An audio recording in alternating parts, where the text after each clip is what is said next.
In this example, we have multiple objects connected by ropes moving vertically. And so it seems our herpetologist's work is never done. Now these three crates need to be hauled upwards from the loading dock to the housing level. And suppose we are given their three masses and we're given the tension in this rope right here, tension 1. We would like to determine the acceleration of all three crates. And since they're moving as one, they'll all have the same acceleration. And also the tensions in ropes 2 and 3, and then rank the tensions in the three ropes so we can tell which one of them would be most likely to snap. All right, we'll start with our free body diagrams. Clearly, each of the crates should get a free body diagram, but the ropes, how about them? If a rope has a mass that can't be ignored, then you can think of a rope as behaving just like a long, skinny block and give the rope its own FBD. But if, as here, we work in the massless string approximation, then you don't need an FBD for the ropes, just the crates. So here we are, FBDs for the three crates, for C, B, and A. Let's look first at the crate A here. There's tension 1 pulling upwards on it, but the easiest thing to miss is tension 2 in this rope pulling downwards on crate A.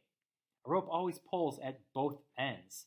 So if rope 2 is pulling crate B upwards, it's also pulling crate A downwards, like a pair of equal and opposite forces in the massless string approximation. Here that string is pulling B upwards and A downwards, and we have a constant tension in that string. Same tension at either end if we're using that massless string approximation.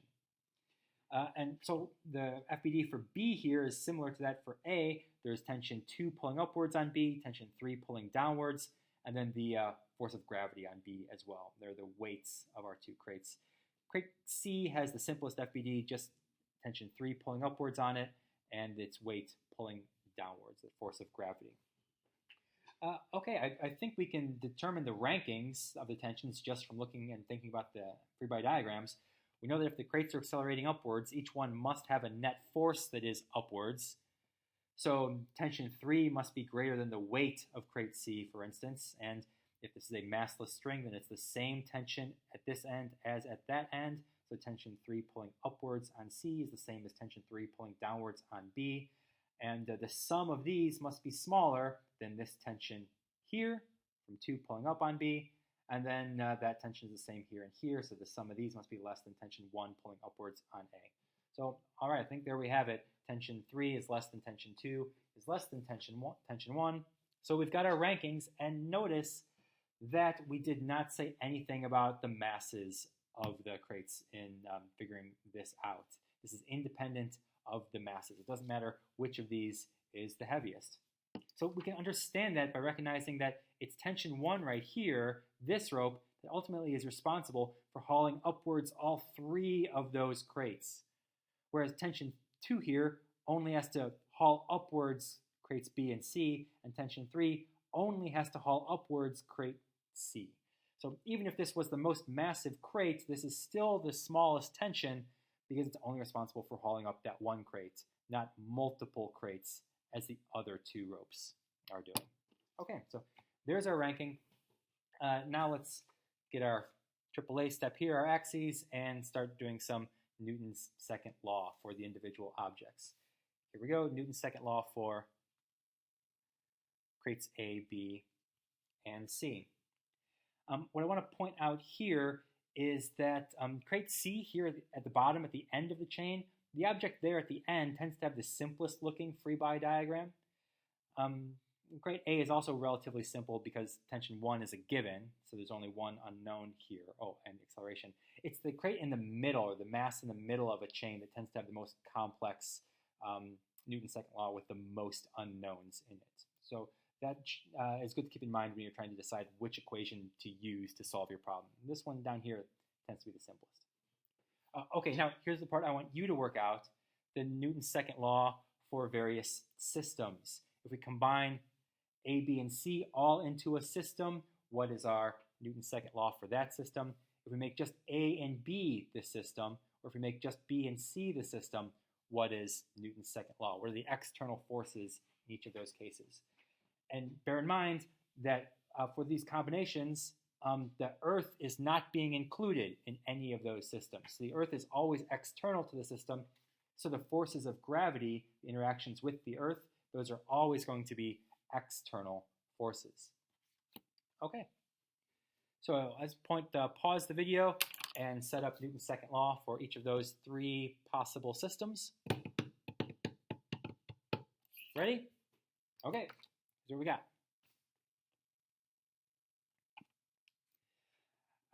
Let's look here first at the system A plus B plus C. In that case, the only external forces are tension 1 here, pulling upwards on all of them, and then the 3 forces of gravity from the Earth pulling down. Those are 4 external forces here, divided by the total mass. If A plus B is our system, if A and B is our system, then tension 2 here, that's internal, but 1 is external, and 3 pulling down is external. So we would have 1 and 3 as our external tensions and those 2 forces of gravity on our objects A and B. Likewise, if B and C is our system, then 3 would be an internal force, but tension 2 would be external, and then the 2 weights would be external. All right, so there's our N2Ls for the systems. And I think if we look here at this one, we'll see that we have solved for the acceleration of the system in terms of our givens here. It's just our givens right there. So what we've done is use step 1 of our usual process, N2L for a system, to solve first the most efficient way to get the acceleration. Right there. Put it all in the system and use the systems approach to find the acceleration. So we have done that. Now let's try and find tensions 2 and 3. Our procedure recommends that next we look at N2L for just a single object to find what would be an internal force. Tension 2 is internal to the A plus B plus C system, and tension 3 is internal to the A plus B plus C system. So let's find N2L for just an object to solve for those internal forces. So looking over here, let's see, this one, the most simple of our N2Ls, we see tension 3 is right there. It looks relatively easy to get tension 3 by itself. So I've got the algebra on a card here. Let's pick that equation, N2L for just object C, multiply both sides by MC to get to here, then a couple of lines of algebra, factor out the MC, and we get this expression. Note here and throughout, I have used, for the forces of gravity, this. I've replaced each force of gravity with the mass of the object times little g. And at this point, if we're going to plug in numerical values for little g, I want to remind you that by little g, we always mean the positive value 9.8 meters per second squared if we're on Earth. That's positive 9.8. Don't go inserting an extra negative here. Okay, so if we get down to here, and we have already solved for the acceleration of the system over here, if you have numerical values, solve for that A, we could then substitute in that value right here and solve for tension 3, and there we have it. We've got tension 3 now. Back to our equations to find tension 2.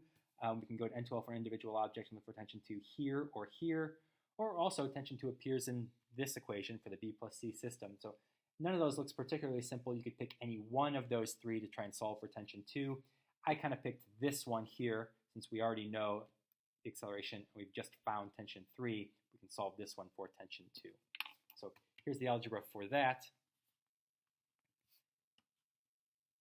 Let's take multiply both sides here by MB to get to this step, and a little bit of algebra, factor out the MB, and if we sub in our numerical value for the acceleration and sub in the value for the force of tension 3 that we just found, you can then solve for tension 2. Okay, so we've got our expressions for all 3 of our unknowns we were looking for, and I suppose I'll leave you with one final challenge. Suppose if you didn't have numerical values, if you just wanted to continue doing the algebra, could you go on to prove that if you make these substitutions just in terms of variables, tension 3 can be expressed like this, and tension 2 can be expressed like that?